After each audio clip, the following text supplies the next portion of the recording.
आपने बिना कभी किसी बात की घबराहट फ़ील करी है या कभी किसी बात के ऊपर बहुत ज़्यादा बर्डन फ़ील किया है? थोड़ी बहुत एंग्ज़ायटी हर इंसान के अंदर होती है, मगर जब ये एंग्ज़ायटी हद से ज़्यादा हो जाए, जो आपके डेली रूटीन को अफ़ेक्ट करे, आपके काम को अफ़ेक्ट करे, आपकी पढ़ाई में डिस्टर्बेंस कॉज़ करे, आपके रिलेशनशिप्स को अफ़ेक्ट करे, तो फिर ये थोड़ी बहुत एंग्ज़ायटी एक डिसऑर्डर की तरफ चली जाती है। इन माय प्रीवियस वीडियो मैंने एंग्ज़ायटी डिफ़ाइन करी थी कि एंग्ज़ायटी क्या होती है। एंग्ज़ायटी सिर्फ़ और सिर्फ़ घबराहट और अपने आप को प्रेशर फ़ील करने का नाम नहीं। एंग्ज़ायटी की डिफ़रेंट फ़ेसेज़ हैं और आज हम उसके डिफ़रेंट फ़ेसेज़ पे बात करेंगे। टोटल एंग्ज़ायटी 7 क्लासेस में डिवाइड है। सो हम वन बाय वन एक-एक क्लास को पढ़ेंगे, उसको समझेंगे और शायद हम इस चीज़ को समझने के बाद अपने आप को क्लासिफ़ाई कर सकें और अपने आप को उससे बाहर निकालने के लिए एक थोड़ी बहुत एफ़र्ट खुद से भी कर सकते हैं। टाइप है जो कि हम डिस्कस कर रहे हैं, वो है जनरलाइज़्ड एंग्ज़ायटी डिसऑर्डर, जिसको इन शॉर्ट गेट भी कहा जाता है। गेट को अगर सिंपली डिफाइन करें तो इसके अंदर बंदा बहुत ज़्यादा अपने आप को खुद से थका रहा होता है। छोटी से छोटी चीज़ को बहुत ज़्यादा बड़ा बना देता है। फॉर एग्ज़ाम्पल, अगर आपकी कोई जॉब इश्यूज़ है, तो बंदा अंदर ही अंदर उस चीज़ के बारे में बहुत सोचेगा। आपके एग्ज़ाम्स हैं स्कूल में, वो होने से पहले ही उसके बारे में ऐसे ज़्यादा थिंकिंग की जा रही है। उसकी प्रिपरेशन की हद से ज़्यादा टेंशन ली जा रही है। इवन हम उसकी प्रिपरेशन स्टार्ट भी नहीं करते, लेकिन उसकी सोचें आपको इतनी डिस्टर्ब करती हैं कि आपकी नॉर्मल रूटीन जो डेली रूटीन होती है वो डिस्टर्ब होना शुरू हो जाती है। गैट के सिंपल सिम्टम्स क्या हैं कि आप रेस्टलेसनेस में चले जाते हो, आपको नींद नहीं आती है, आप स्लीप साइकिल आपकी बिल्कुल डिस्टर्ब हो जाती है, मसल टेंशन हो जाती है, आपके फेस और बॉडी बिल्कुल भी फिजिकली एक्टिव नहीं होता, आप कंसंट्रेशन किसी भी चीज़ पे फोकस नहीं रह सकते। पैनिक डिसऑर्डर एंजाइटी डिसऑर्डर में इसलिए आता है क्योंकि पैनिक डिसऑर्डर की कंडीशन में इंसान अपने आप को बहुत ज़्यादा प्रेशर फील करवा रहा होता है। वो अपनी थिंकिंग से अपने आप को ओवरबर्डन कर रहा होता है। उसके थॉट्स बहुत क्लस्टर्स हो जाते हैं। सिंपली पैनिक डिसऑर्डर में इंसान को ये फील होता है कि शायद उसको हार्ट अटैक आने वाला है, लेकिन ऐसा होता नहीं है। उसकी थिंकिंग उसके कंट्रोल में नहीं रहती। Simple symptoms of panic disorders are shortness of breathing, palpitations, increased heart rate, loss of control. The next type of anxiety disorder is social anxiety disorder.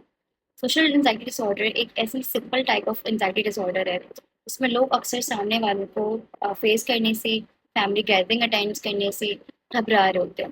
अक्सर उनको फील हो रहा होता है कि उनको जज किया जाएगा, उनका मजाक उड़ाया जाएगा। उनके अंदर सेल्फ कंट्रोल या फिर सेल्फ कॉन्फिडेंस बिल्कुल भी नहीं होता। उनके अंदर इस चीज़ का कॉन्फिडेंस ही नहीं होता कि वो जाके सोसाइटी को फेस कर सकें। इस टाइप के लोग अक्सर अपनी जॉब इंटरव्यूज़ में, अपनी क्लास प्रेजेंटेशंस में, अपने डिफरेंट गैदरिंग्स में बहुत ज़्यादा फेलियर का सामना करना पड़ा होता है। उनके अंदर ज़ीरो कॉन्फिडेंस की वजह से या लैक ऑफ कॉन्फिडेंस की वजह से इस चीज़ का कभी हिम्मत ही नहीं आती है कि वो सोसाइटी को फेस कर सके। और इस पूरे सिनेरियो में जो चीज़ उनको ट्रिगर कर रही होती है वो उनकी एंग्जाइटी होती है, जो कि खुद वो बिल्ड कर रहे होते हैं, क्योंकि वो सोसाइटी को फेस करने से डर रहे होते हैं और उससे भाग रहे होते हैं। इस type of anxiety disorder is obsessive compulsive disorder. ये जो ऑब्सेसिव कंपल्सिव डिसऑर्डर है बेसिकली ये दो चीज़ों से रिलेट करता है। First of all obsession. Obsession को अगर हम समझें सिंपल वर्ड्स में, तो इस तरह की अनवांटेड थॉट्स जो कि हमारे माइंड में होती हैं, जिससे हम बहुत ज़्यादा परेशान हो रहे होते हैं। और कंपल्जन वो कि उन अनवांटेड थॉट्स की वजह से हम उस काम को बार बार कर रहे होते हैं और वो काम हम ना भी करना चाहें तो भी हमारे माइंड के अंदर ऑटोमेटिकली वो चीज़ बिल्डअप हो चुकी है कि हमें ये करना है और हम उस चीज़ को अनवांटेड तरीके से कर रहे होते हैं। इस वजह से हमारी डेली रूटीन की बहुत सारी चीज़ें अफेक्टेड होती हैं। हम बार बार एक काम को कर रहे होते हैं जिस वजह से हमें डिस्टर्बेंस कॉज होती है। हमारी रूटीन लीनियर तरीके से नहीं चल रही होती है, हम मल्टीपल तरीके से इसको लेके चल रहे होते हैं। फॉर एग्जाम्पल, अगर किसी को ये फील हो कि दरवाज़ा मैंने अभी बंद किया, वो बंदा उसको बार बार जाके चेक करेगा, उसको एक दफ़ा चेक करेगा, वो बैठ जाएगा, फिर थोड़ी देर बाद जाके उसको वापस चेक करेगा। इस कंपल्जन और इस अनवांटेड थॉट की वजह से, इस ऑब्सेशन की वजह से वो बहुत जगहों पे बहुत डिस्टर्ब फील कर रहा होता है और उसके अंदर खुद ब खुद एंग्जाइटी बिल्डअप हो रही होती है, जो कि बहुत जगह पे उसको trigger type of anxiety disorder is phobia.